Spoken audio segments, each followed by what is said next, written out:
Hello, humans. It's really nice to be here. There's a whole ML ops world. This is really cool.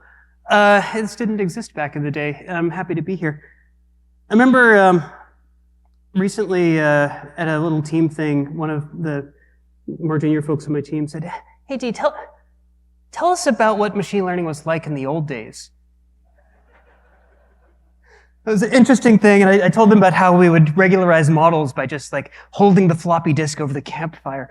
But so let's see, is the clicker working? I'm going to try one more time.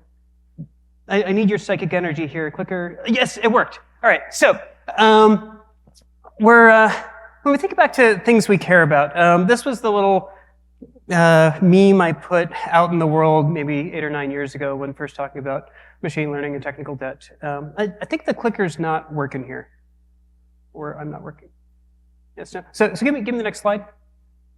So back in the day, we realized, hey, wait a minute, people who are in the machine learning world talk about ML code and models and whatever else, but really, next slide. There's this whole world of things that we care about. And this little picture has made its way around the internet. Maybe some folks have seen this before. If I were to do two things with this slide now, one is I would have chosen a better font. But the second is, next slide. For me, that picture kind of makes it feel like the point of ML ops is building infrastructure. And I think that's important, but not necessarily sufficient. And there are many folks here who are building amazing infrastructure. That stuff is great. But MLOps is really about practices and routines. Next.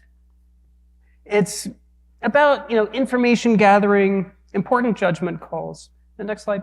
And I believe that the role of infrastructure is incredibly important because it automates toil, makes our lives better, it reduces human error, and it encodes sort of like mature procedures that we know about. But the critical work is then, bumping up a level and asking the right questions and finding answers. Go ahead, next.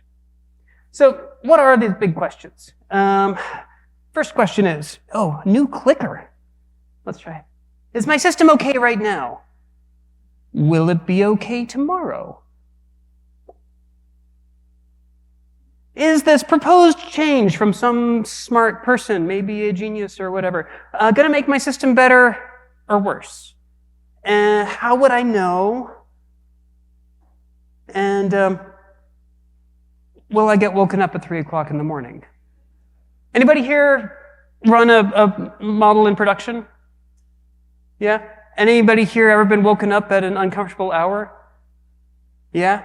And so you're in this frame of mind, right, where you're not really that happy, you're maybe not super coherent, and they're asking, an alert is firing, and you're wondering why, and how would I be expected to know? It's an interesting thing. So, a reasonable person could say, well, if we're asking these kinds of basic questions about our systems, maybe we're just terrible at building systems. Because, if we're asking these kinds of questions about a bridge, I would have serious questions about the person who built that bridge. So maybe we're not good at this stuff, but I think that that's not the case. Next slide. Yeah, so I'm going to give a little system diagram. And my system diagram, next. Next, please. Yeah. Starts with the world. I drew this picture of the world. I actually do have an art degree. This is a little known fact. Next slide is we also have a model. So here's how I think of the world, because I'm an ML-centric person. And of course, these two things interact with each other interestingly, right? So next. The model sends predictions or recommendations out into the world. And here, just for the sake of simplicity, I'm going to be thinking about, for the next little bit, I'm going to be thinking about what we might think of as classical machine learning. And, how we have something that's classical in a field that's, not that old is interesting. But we're going to be thinking about things like recommender systems. Maybe you're predicting something that might get a click or might get a like or might get, some sort of user interaction. The sort of thing that actually, even though LLMs are awesome, like 95% of what's actually in the world today right now is this stuff. Just saying. Now the world then looks at these recommendations or predictions or whatever else and gives some feedback back. So let's imagine that we're going to go ahead and evaluate a launch, some sort of change. Next. So we've got some proposed change, again, maybe from some super smart person somewhere who said, here's what your system should do. So how do we evaluate this next? We want to make sure that it's good next. Maybe we could just pass this off to the data scientists, right? Is this a good card to play? You're like, I don't know, I just deal with the bits, man. I've got a model, a model's basically just a file, right? So just give me a new one, and we'll put it in the system and see how it goes. So this, I don't think is a, oh man, we've got number 3, all right. Speaking of ops and reliability, all right, so, you know, why can't we just pass this off on the data scientists? Well, first of all, in a lot of organizations, there isn't like a whole separate data science and ML ops teams. Like a lot of times, these are the same groups, and they didn't tell you that when you signed up for your PhD, but here you are. But even more to the point, I think that if we have this like hard bifurcation of like, well, the scientists will tell us what the truth is, I think that also maybe doesn't really get to the root of what science is anyway. So what might a scientist do? Well, a scientist is going to say, well, okay, we've got some proposed change. Let's run an A/B test. Anybody heard of an A/B test? Yep. Anybody want to be the B in this situation? I'm not sure. Okay. So we're going to use the current model, whatever's in production, as our control. So that sounds like science. And then our proposed change will be called the experiment, because that sounds like statistics. So here's an A/B experiment that we're running. So on my vertical axis here, I've got something that I'm trying to increase. You know, maybe it's likes or clicks or something like that. I've run it for 7 days, and I've got my little red line there is the control model, and the blue line there is my, you know, interesting change. And I'm going to squint at that and say, that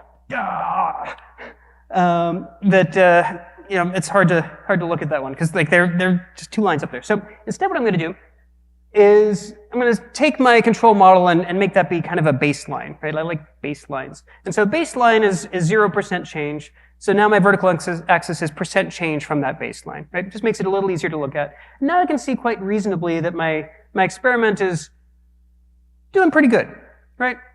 Somewhere around the middle of the week, it did great. But overall, I'm going to claim that it's got something like I'm going to do my hand waving now. 2.1% improvement. Okay, people buy this pretty much. Yeah, no, seems like a reasonable thing. All right, so we're going to go ahead and say, all right, let's ramp this puppy up.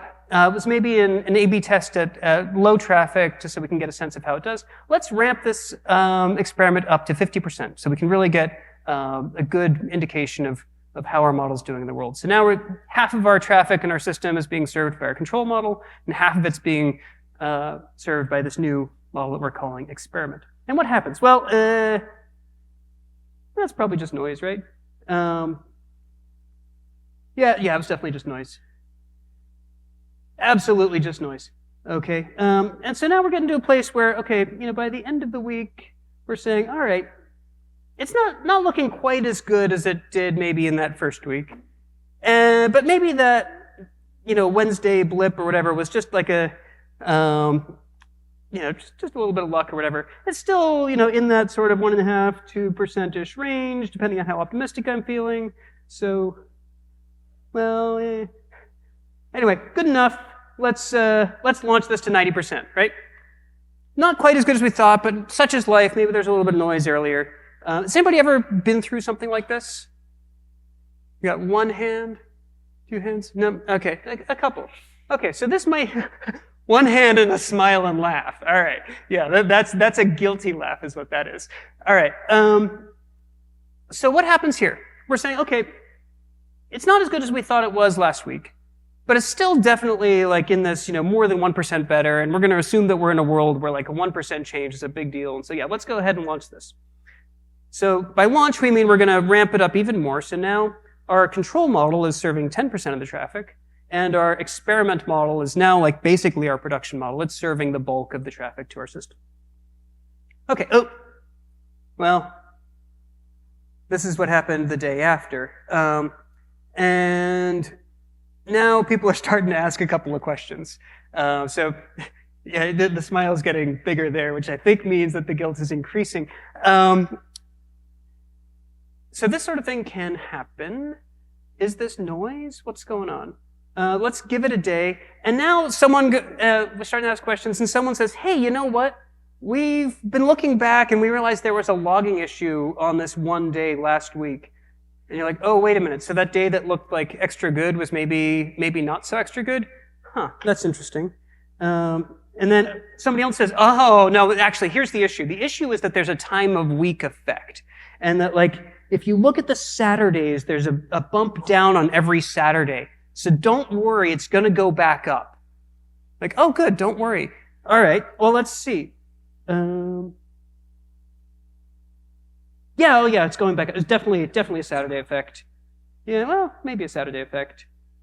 Absolutely a Saturday effect. And then someone says, oh, wait, actually, that Sunday, Argentina was playing Brazil. And that's actually kind of a big deal. And when you look at the traffic patterns in the relevant markets, like there was a huge change in traffic. So that was probably why there was that like extra big dip there. Like, oh, okay, Argentina was playing Brazil. Well, that explains it. And now we're sort of nearing the end of our launch cycle. And we're going to pause this story here and just think about how your pulse is doing if you're the person in charge of this model. Right? This is the sort of thing that can absolutely happen, even in a very simple system. No LLMs were harmed in the making of this plot. But we're sort of wondering, like, well, okay, how do I know what to do here? Should I undo this thing that we've just done and go back quickly now to the previous state?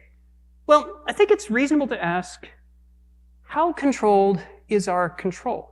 Right? If we're being scientists, like it's nice to have a control that we like think of as a, stable baseline. So let's go back to our idea of the world here. And I've expanded my system diagram here a little bit. I wish I could say I actually used MS Paint here. I didn't. But the world is sending data back into a data store, right? And this data store is going and using to train and update both the control model and our experiment model. And so if you squint, you can see, oh, well, wait a minute. Maybe the control model and the experiment model aren't actually isolated and independent from each other. And a scientist in a lab coat somewhere is going, haha. But this is an interesting thing to think about. So what's the stupidest, sort of simplest thing we could do? Well, we could maybe make a copy of our control model, and we could sort of bludgeon it and say, okay, well, you don't get to train anymore. You've been being influenced. You've been under the bad influence of the experiment model. We're going to cut out that influence, and we're going to have a copy of the control model that is not allowed to train anymore. Okay, so we're going to call this thing the stop trainer, because we're really good at naming things. This is a model that has stopped training. It doesn't get to learn anymore. And so we're going to use this as our control now, as our baseline model. And so here's what the same data looks like relative to this stop trainer model. And this is kind of interesting, right? Somebody could say, well, oh, now this looks great, right? It just keeps going up.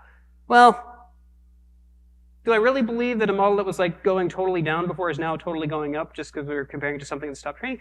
Probably not, right? Because probably what's happening is that if it was important for my control model in general to keep updating day after day, that if I bludgeon a model and say you can't do that, maybe it gets sort of worse and worse over time, right?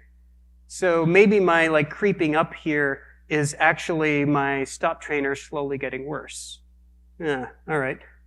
So one thing we could do, though, is then also look at our control model relative to this stop trainer baseline. So if we do that, this is interesting, right? So first of all, we definitely see that the control model is also going up relative to the stop trainer. But the stop trainer, like, it's getting a little worse over time for sure, but it's not getting differentially worse for the different models, right? It's probably getting the same amount worse. Which means that if I see the red line going up faster than the blue line is going up, then maybe I can do some mental gymnastics and convince myself that actually there's a big change going on in the control model. I think I believe that. But do I believe it so much that I'm willing to not hit the go back button on the experiment that looked like it was failing. I think that really what I would like is another way of looking at this data before I make a call, right? So let's do that. Let's find another thing to look at. I'll just go and mention that in this world, like the Saturday theory doesn't seem to really hold true. The logging issue in the Argentina-Brazil, like maybe not so much. But the ramp up and the launch to 50%, like it's not like a smoking gun kind of evidence, but I think I can kind of squint and make some calls that, yeah, there were some big changes in the differentials on the control at those times. And these are the kinds of things that we actually have to look at and reason about and decide what we believe, right? And reasonable people can look at these graphs and see different things. And this gets very interesting from an organizational standpoint. You know, who do you believe? Who do you trust? Who's good at squinting? So I don't want to be good at squinting. I want to be good at having multiple different ways of thinking about the same data. So what's another thing we could do? The stop trainer was the stupidest thing we could think of. I like thinking of stupid things. I'm good at thinking of stupid things. But hopefully I can think of something slightly less stupid, which is to do something else here. I'm going to take another copy of my control model. It's a good trick to do. And I'm going to create a little isolated data store. And so now this little control model, I'm going to call a tiny universe model with appreciation to Carl Denison's Tiny Universe and underappreciated jazz band. But this tiny universe model is reasonably isolated from the other control and experiment. Not completely isolated, because you can imagine, well, wait a minute, if this tiny universe model goes off the rails and causes like users to change their behavior or whatever else, like there is still maybe some hysteresis in the user base, but reasonably isolated. So let's see what happens here. Now, if I look relative to the tiny universe model, here's my original experiment, I see two things. The first is that the sort of day-to-day variance is much higher, right? This thing's going all over the place. Now, why is that? Well, the tiny universe is tiny, so the amount of noise that we're going to expect to see there when we use it as a control is larger. And this is maybe why we wouldn't want to use this thing as a control all the time. Because, you know, if one day it's showing 1%, the next day it's showing almost 3%, and then it's back to 1%, you're like, well, I don't know so much. But the trend line here is much more flat than not, I believe. You know, I can look at, I think that I'm seeing it's relatively flat over the course of this 3-week period. And if I go ahead and plot my control model on this, I think I see changes that are reasonably correlated to the ramp-ups in traffic.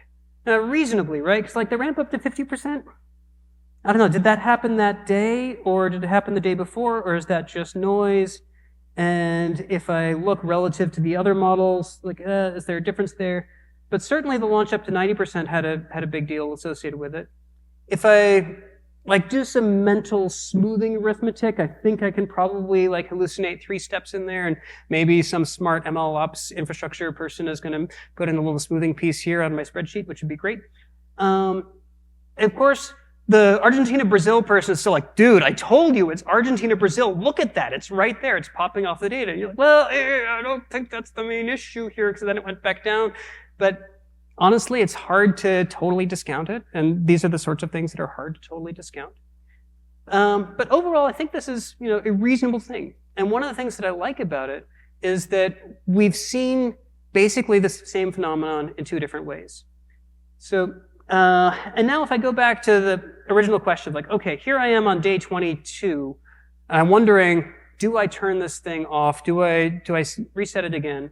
And sort of like I'm in that panic mode there. If I have this other way of looking at the data, I think I'm less panicked. And I think I'm less panicked, not because the line isn't going down. Like, it's definitely going down in both of those little red circles there. But on the right, we can see that the day-to-day variance is basically the same as it's been all the way through. So I think that I'm explaining that last, you know, thing that looks like a drop as a statistical issue rather than a major change in my model. I think that's true. Now, reasonable minds can disagree. That's what makes our job interesting, and in some ways gives us job security. But this is you know, sort of the ways that we need to think about our models when we're in charge of them. So go ahead, next slide. So I'm going to propose here the Feynman principle of MLOps, calling this the Feynman principle because I think he said something sort of like this in one of his books, but also because it really does sound like science if you call it the Feynman principle. So the Feynman principle says that we're going to try and observe the same phenomenon several different ways. And if we can see that same phenomenon several different ways, we probably trust it more. And folks here are like, okay, yeah, very, very nice, very nice. Tell me about Gen AI, right? We've been hearing about this sort of thing recently. So let's see how this sort of thing might apply in a world of LLMs and generative AI. Next slide, please. So the first thing that I'd like to sort of say out loud, I think we've kind of been all experiencing this and living this in different ways, is that, when I think about the classical ML life cycle, it had kind of this useful flow. And this has been around for long enough that I think we can think of this as kind of like a mature thing that people know about what to do. You start by collecting data. You get a lot of data. And then you prepare that, you clean it, you inspect it. Maybe you create some features. Remember when people made features? That was fun. Then you train a model. You start with the simplest model you possibly can. This is absolutely the wise thing to do in a classical ML lifecycle. If logistic regression works, use it, because it's the simplest thing you can do. Random forests, great, give them a try. If they're not sufficient, then you iterate and you move forward from there. You do some sort of eval loop, work till you get the least complex model that serves your needs, and then you go ahead and put that into serving, maybe do some optimizations or efficiency pieces from there, and then you invoke all of the many awesome ML ops infrastructure pieces that we see downstairs. So, next slide. If we think about the LLM Gen AI lifecycle, it's very interesting, right? Because what we do here is we start with a foundation model, right? And in some ways, you can think this is like, start with the largest, most complex model you can possibly find. It's interesting that, it's the exact opposite of what we used to do, and yet it does seem to be the right thing. I'm not saying this is a bad idea. But you start with the largest, most complex model you can possibly find, and instead of collecting data, you try it out on your keyboard and you see if it just works. And sometimes it just works, and that's kind of nice, because your time to production really went down there, saved a lot of steps. If it doesn't just work out of the box, then you try some manual prompt engineering, maybe some automated prompt tuning. If that doesn't work, then, okay, now we're adding in additional context, maybe through some vector database. Maybe we're adding in some useful control flow or reasoning loops. Maybe we're adding in tool usage or plugins, things like that. We sort of increase model complexity that way. If that doesn't work, then we probably go to fine tuning, maybe some sort of parameter tuning or LoRa kind of thing. And if that doesn't work, then the absolute last resort, I think all of us would agree, is, okay, I'm going to collect a huge amount of data and train a new model, right? So I'm going to claim that the life cycle in this world is essentially the exact opposite of our classical cycle, which means that we sort of have an interesting culture shift to adjust to. Next slide. Here's another way to look at this. So here's the little slide I showed at the start of the talk. Things we care about. The little box in the middle is the ML code, and the larger box is all the useful things that we're putting in as automation infrastructure. But in the LLM world, go ahead, next slide. There's a couple more things, right? One or two little issues that we need to deal with. And these are each big, real, interesting, meaty problems and, problems, opportunities. Do we call problems opportunities? We do. And so everything from prompt tuning and engineering to how do you interface with a model that's served through a cloud where you don't actually own the model, you don't actually control the model, maybe you don't even actually know when the model is updated. How do we add in a world of vector databases or things like that where maybe we're bringing together many different pieces of infrastructure from different organizations, bring them together. We talked about glue code in one of the early ML technical debt pieces. I think we're seeing a return of maybe orchestrated glue code as a business. Interesting stuff. Red teaming is, of course, incredibly important. The whole infrastructure for fine tuning, things like that, that is an infrastructure unto itself.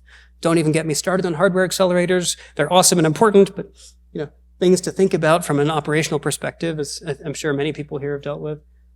This whole idea of tools and plugins. If you're adding in a plugin to your system, how do you know when it's going to be called? How do you know that it's been called correctly? How do you know that the model didn't just hallucinate? Oh yeah, I called that. Here's the result. Sort of interesting things there. And then a whole set of things around safety, reliability, responsible AI, safety filtering, and things like this. So that's a lot. Let's take a deep breath, favorite prompt, and think about prompts. Just for a second to see how this kind of plays in the world. So next slide here. So here's another system diagram. Again, I drew it myself. So we've got an LLM out in the world that we want to use, and we've got our system that needs to have some certain behavior. And we've got a gap between them, like the LLM doesn't fit our needs perfectly. So what do? We go ahead and we make a prompt. We're going to maybe start this up as pretend you're an expert, and do whatever's you do. So I think of this prompt as maybe like a little adapter, right? And adapters help one system talk to another or like fit another's needs. But when we're trying to create the right adapter here, it takes some fiddling. Has anybody here fiddled with prompts? Anybody here like a professional prompt fiddler? No? Okay. Prompts are fiddly. I mean, it's true. So go ahead, next slide. Yeah, there we go. So next slide, please. Yeah, so we're kind of iterating on our prompt. We're getting it to kind of fit our needs a little bit better. Now you're an incredibly well-informed, but also polite service agent. Next slide. And so now, as we keep iterating on this prompt, we're getting to a spot where this prompt starts to really fit our needs well. It's serving as a very well-tuned adapter, tying together some upstream LLM and our use case. And all this is great, right? Because as tricky as prompt tuning is, it's a heck of a lot less tricky, perhaps, than collecting an enormous data set and training a model from scratch. But next slide. The issue here, if there is an issue, is that the LLM is not necessarily static. It's talking to the world, and next slide, and the world's talking back. And next slide. And this means that over time, our LLM might change. And now maybe our prompt isn't doing such a great job anymore. Has anybody hit this issue? Anybody felt this one? Nobody? Wow. Okay. Anybody done a live demo where their system depended on a well-tuned prompt and also depended on that prompt talking to a model outside their organization's control? Yes, we have one brave individual willing to admit it. So think for a moment in yourself about the joys of live demos in general, and then the joys of not knowing for sure if your prompt is going to work at that exact moment because maybe the model that you're calling has changed. I've seen it happen. Now, that doesn't mean it's not a good idea or not things that we can work around, but in the end, we have essentially a static adapter being used in a dynamic situation. Right? Because these prompts are essentially little bits of code. They're code that are, in a coding language that we call prompting. It happens to look a lot like natural language, but it isn't really, I don't think. But in terms of a programming language, this is an interesting language in that it doesn't have defined semantics, right? Like there's no specific syntax. The compiler is probabilistic and non-stationary, which is super exciting. So what do we think about here? We've got a lot of things that we know how to do with code. And when we think of prompts as code, we should, of course, absolutely do all the things with prompts that we do with code. So this includes things like version control, code review, style guides. We should absolutely have unit testing, integration testing, ongoing monitoring, things like this, right? Migration support. So has anybody hit the issue of, okay, I developed my system with carefully tuned prompts on a given model, and then some organization comes along and says, good news, we have a new model that's much better. And you're like, great, I'm going to use the new model that's much better, and I find that all my prompts don't work the way that they used to. And my system is worse now, even though the model that it's calling is better. So I need to migrate my prompts in some way. And having support for this migration is important, all with the idea of like appropriate tolerances for semantic similarity. Because again, like this prompts as code, this coding language is not a well-defined language, which means that the results are not necessarily going to be byte for byte consistent. And so we want unit tests that do a good job of saying, okay, your prompt is still working and the results you're getting aren't like in a string identity sense the same, but they mean the same thing, so you're fine. Or they look really similar, but actually in this specific context, the word hotel reservation and the word hotel booking actually mean different things, even though the semantics are highly, highly similar. And so actually that's an error, right? We need to be able to distinguish those two cases really carefully. So enough on prompts. Let's talk about validation data.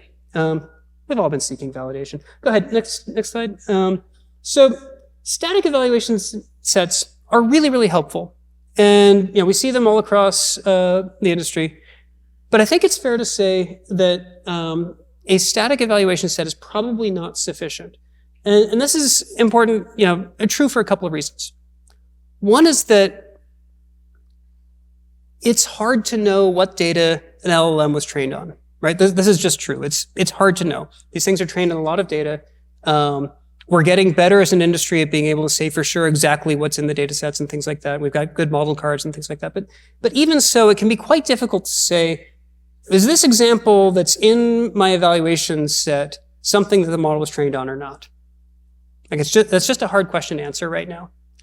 And I have questions, at least, if future models come out, say 2 years from now and say, good news, we're 100% on all the benchmarks.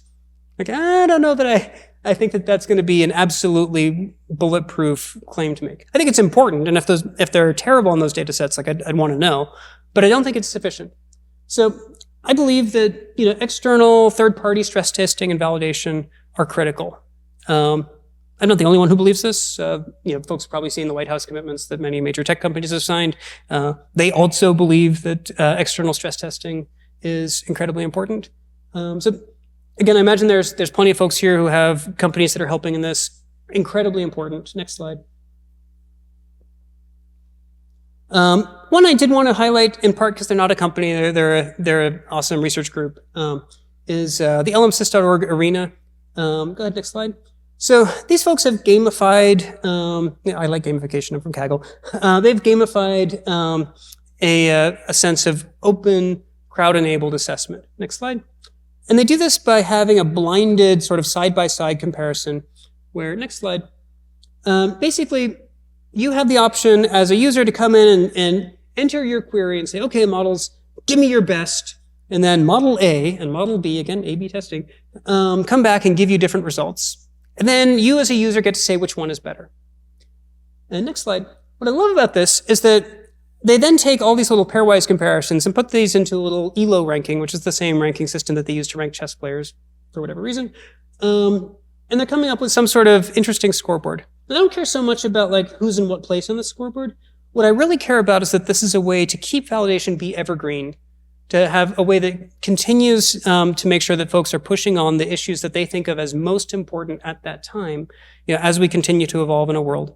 And lastly, that there's a mix of proprietary models that are served through an API that might be changing over time, and some models that are open source and therefore fixed in time and aren't continuing to maybe get trained and retrained in the same way, that allow us to have some stable baselines for reference. So we can see, okay, well, what does it mean that a given model is sort of creeping up in ELO scores? Does that just mean like the whole system is weird, or do we have some stable baselines in this spot? So I think it's interesting. Check it out, it's fun. Let's see.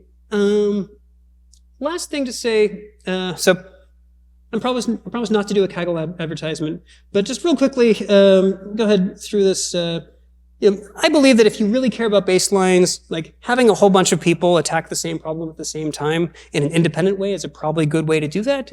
Next slide. It's an interesting way to parallel research. Next slide. So if you care about these things, then having some crowd-based ways of doing this. Next slide. Either for testing individual models or for red teaming and really trying to find the edge cases and problems in a model is a good idea. So with that, a few things to take away. number one, I believe that MLOps is not just about building infrastructure and process management tools. It's important, it's incredibly important, but that's not the whole thing. Even simple models like our humble little recommender system from the beginning can have really complex interactions with the world. Finding stable baselines for reference is absolutely critical, and it is possible with care. Like it's hard to make statements with like 100% certainty, but if we take enough different cracks, next slide, at the same problem, next slide, we will be able to say useful things, not just for simple models, but also for Gen AI and LLMs. So I believe that finding the right questions, making good judgments remains the key, and it's important to have multiple perspectives of the same problem. All of which means, the next slide, that I think that MLOps is actually really good work for humans. I like being a human, I like thinking like a human, and we're going to automate the stuff that should be automated, but the judgment pieces I think are going to remain important. So with that, I do want to say just that it's, next slide, it's just stunning to see that there's a whole MLOps world, that folks are really, working so hard to make, the world of machine learning a better place and the productionization of machine learning a better place. I'm delighted to see all the work that's happening here. Thank you very much.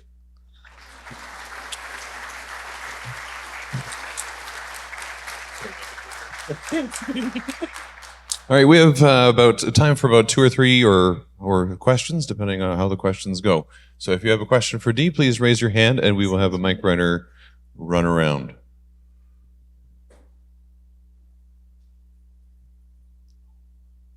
Okay, I think we have found a question. Oh yeah. Yeah. There. Hi. This. Yeah. Where's the? Oh, in the back. Okay, great. Dilip here. So I was just curious, like you mentioned the special event drop.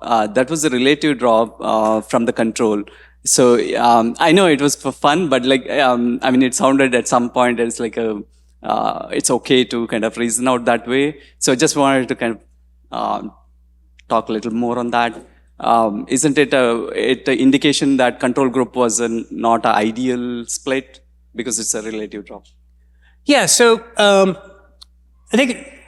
If I'm going to take your question, kind of generalize it, it's like, well, wait a minute. Couldn't we have set up our control differently? Like, yes, absolutely, we could have. Secondly, isn't there a better way to create a control or a split or things like that? Yes, absolutely. And for me, like, that's the message to take away, is that smart people can think of better ideas here, and that having multiple different ideas for trying to observe the same phenomenon or the same splits is really the thing that's important here. So I think we should work as hard as we can to find the right way of running experiments or the right way of analyzing data, but we should also understand that any of these approaches is going to have some limitations. And so having some sort of overlapping set of defenses statistically is the right thing. Thanks for the question. In terms of the skills needed to win Kaggle competitions, oh, here we go. How have you seen those change? And then if anyone in the room is an expert on convolutional neural networks, I'm currently in a competition and training mine. I have 94% accuracy, and I have my experiment sheet here. So if anyone here is an expert, you can come up and give me advice, because I have a remaining 6% gap in my CNN that I'd like to close because there's someone tied with me. Okay, so I promise not to do a Kaggle advertisement. This is not a plant. In terms of like, what are the skills that we've seen that have sort of changed over time? I think that we've absolutely seen in recent years folks using foundation models in much more intensively, much more creatively. That the use of large pre-trained models has in many ways supplanted the sort of heady days of XGBoost and things like that. Not entirely, like XGBoost is still pretty good for a lot of things. But mostly what we've seen is that the folks who are really doing well are diving into the latest advances and doing a good job of separating what I might call like the signal from the noise. So I took on Kaggle as a challenge about 1.5 years ago, because when I look at the field of ML, there's something like 10,000 papers being published every year, right? And every one of those papers is saying that they're increasing over a baseline by 0.5% to 1%, something like that. And yet I don't think as a field we're advancing at a rate of 5,000 to 10,000% per year. Like I just don't think that. So what we need is some sort of system out in the world that will help us figure out which of those results are real in general, which of those results are real, but so narrowly constrained to a given problem or task that they don't actually apply particularly well elsewhere, and which of those are just statistical noise or they had a bug or things like that. And what I love about the Kaggle community writ large is that I think that this is kind of the world's best option for doing that kind of filtering and processing. So keep at it, try a bunch of different things. I'm not going to tell you the secrets, but we appreciate your efforts. And that brings us to time. Thank you very much, Dee, and thank you very much, everyone. Thank you.